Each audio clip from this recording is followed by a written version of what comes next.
Police ने जब सारा सच सामने रखा तो पुजारिन बहू को देखकर पिसी मुनि की आंखें भर आईं कि उन्होंने अपने बेटे के लिए कैसी बहू चुन ली थी।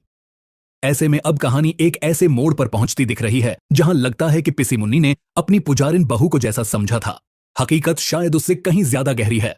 सूत्रों के मुताबिक अब इस पूरी सच्चाई की भनक अहाना बहू तक भी पहुंच चुकी है। सवाल यह है कि आखिर शादी वाले रिसेप्शन के बीच अचानक पुलिस की मौजूदगी क्यों दिखाई दी। एक तरफ घर में जश्न और नई शुरुआत की खुशियां थीं, लेकिन दूसरी तरफ पुलिस की एंट्री ने माहौल को पूरी तरह से गंभीर बना दिया।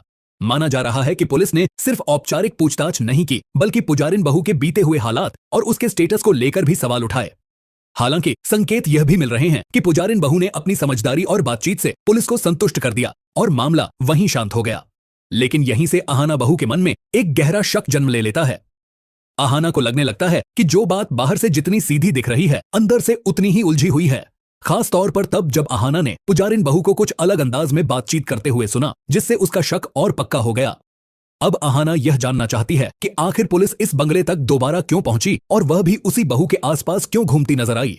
आने वाले एपिसोड में यही देखना दिलचस्प होगा कि क्या अहाना अपने सवालों के जवाब हासिल कर पाएगी या फिर कहानी किसी नए रहस्यमय रास्ते पर मुड़ जाएगी। अहाना ने पुजारिनी को घर के अंदर सोने और पैसे चुराते हुए देखा। उसी समय दुर्गा देवी आ जाती है और सारे घर वाले हैं को पता चलने वाला है यह कोई बहू नहीं, यह हमें सबको पागल बना रही है। जहां घर के बाकी लोग, यहां तक कि ठाकुर जी और दुर्गा देवी भी मेहमानों की आवागमन में व्यस्त थे, वहीं अहाना एक कोने में खंभे से टेक लगाए बाज की तरह हर हरकत पर नजर रख रही थी। उसकी निगाहें बार बार नई नवेली दुल्हन पुजारिनी पर जाकर अटक रही थीं। पुजारिनी जो ऊपर से तो शर्माई सकुई सी लग रही थी, लेकिन उसकी आंखों में एक अजीब सी बेचैनी थी जो सिर्फ अहाना पढ़ पा रही थी। पोल्टू जो अपनी किस्मत पर इतरा रहा था, बड़े चाव से पुजारिनी की मां और रिश्तेदारों के साथ हंसी ठिठोली कर रहा था, बेखबर कि उसकी यह खुशी कुछ ही पलों की मेहमान है। बहाना के फैन हो तो चैनल को सब्सक्राइब करें, क्योंकि अब कहानी में जो मोड़ आने वाला था उसकी उम्मीद किसी ने नहीं की थी।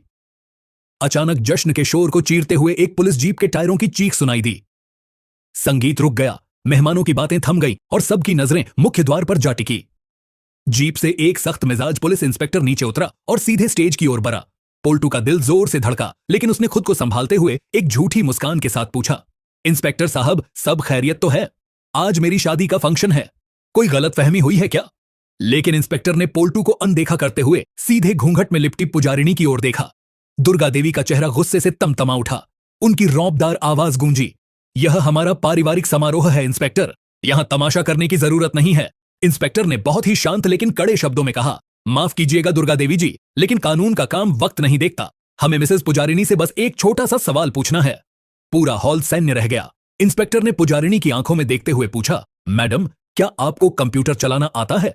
क्या आप कोडिंग या ऑनलाइन ट्रांजैक्शन की जानकारी रखती हैं? यह सवाल सुनने में जितना साधारण था, उसका असर उतना ही भयानक हुआ। पुजारिनी का चेहरा, जो अब तक गुलाब की तरह खिला था, पल भर में जर्द पड़ गया। उसने लड़खड़ाती आवाज में कहा, ना, नहीं, मुझे यह सब नहीं आता। मैं तो गांव की सीधी सादी लड़की हूं। इंस्पेक्टर ने उसकी घबराहट को नोट किया